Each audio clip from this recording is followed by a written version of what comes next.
এবং আমাদের দপ্তর সম্পাদক, সাংগঠনিক সম্পাদক সহ বিভিন্ন পর্যায়ের নেতৃবৃন্দ সকলকে আমি জানাচ্ছি আমাদের এই স্বাধীনতা মাস শেষ হওয়ার পরেও আমরা স্বাধীনতা মাসকে উদযাপন করছি। তাই সকলকে জানাচ্ছি সংগ্রামী শুভেচ্ছা। আপনারা জানেন যে এই স্বাধীনতা সংগ্রাম, এই সংগ্রাম কিন্তু সহজে পাওয়া যায় না।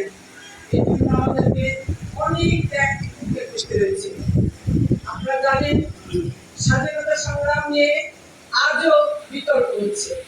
আমাদের অবাক লাগে আজকে এই প্রায় ৫৫ বছর পরেও স্বাধীনতার ঘোষণা নিয়ে কথা বলি। আমি সবকিছু কথা বাদ দিলাম, সব সমালোচনা বাদ দিলাম। যখন মানুষ দিশাহারা ছিল, যখন শেখ মুজিবুর রহমান সাহেবকে গ্রেফতার করে নিয়ে যায়, তখন ছিল না কোনো আশা, ছিল না কোনো ভরসা। মানুষ এমন একটি অবস্থার মধ্যে পড়েছিল যখন মানুষ কি করবে দিশা পাচ্ছিল না। ঠিক সেই মুহূর্তে যে কণ্ঠটি বেরিয়ে উঠেছিল সেটা হচ্ছে আমি মেজর জিয়া বলছি, যে কণ্ঠটি সারা বাংলাদেশে মানুষের কণ্ঠে প্রবেশ করেছিল এবং মানুষ জীবিত হয়েছিল, সংগ্রামে ঝাঁপিয়ে পড়েছিল। এটা তো সত্য, এটা তো কেউ অস্বীকার করে না।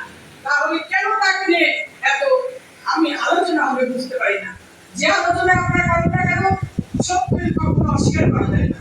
তাই সেদিনের যুদ্ধে যে সূর্য সন্তানরা আত্মহুতি দিয়েছিলেন, যে মা বোনেরা ইজ্জত হারিয়েছিলেন, এমনকি আমার বাসা যেখানে ছিল, আমার বাসার সামনে ছিল করোনেশন স্কুল, বগুড়ায় আমার বাসা।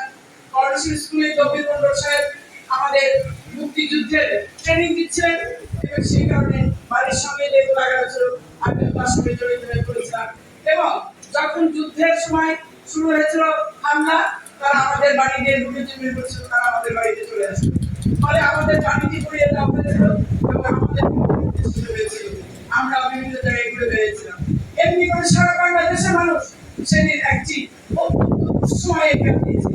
সেই যুদ্ধে আমরা পেয়েছি একটা দেশ, পতাকা। তাই আমরা সকলে মিলে এই দেশকে যাতে সমুন্নত রাখতে পারি, সুন্দর রাখতে পারি, সেই জন্য আপনারা জানেন এরপরে পেয়েছি সরকার যেভাবে জেগে বসেছিল। সেই জেগে বসার সময় আমার সহযোগীরা, বিশেষ করে আমি বলবো, তখন অনেকে পালিয়েছিল, বিএনপি সহ অনেকে পালিয়েছিল। তারপরে কিন্তু সমবায় দল জন্ম হয়েছিল ৯ সাল থেকে। আগে আমি মহিলা দল করেছি, কৃষক দল করেছি, কাসাস করেছি, অনেক সংগ্রাম করেছি। কিন্তু যখন অনিয়মের রাষ্ট্র মামলা হলো, এরপরে আমাকে পুলিশ থেকে চাকরিচ্যুত করা হলো। কারণ আপনারা জানেন সব তখন দখলদারিতে শুরু হয়েছিল।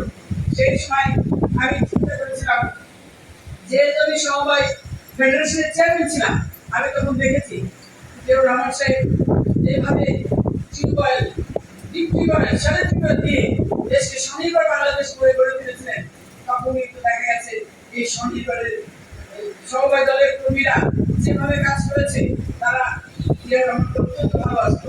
আমি সেই কারণে এই সমবায় দলটা করতে চাইলাম। কারণ আমি দেখলাম যে আমাদের কমিটিতে সমবায় বিষয়ক সম্পাদক আছে, সমবায় বিষয়ক যেহেতু সম্পাদক আছে, তাহলে কেন সমবায় দল হবে না? এই কথাটা মহাসচিবের সঙ্গে আলাপ করলাম, মহাসচিবও তাই বললেন। তখন আমরা ৯ সাল থেকে প্রত্যেকটা জেলায় জেলায় ঘোরা শুরু করলাম।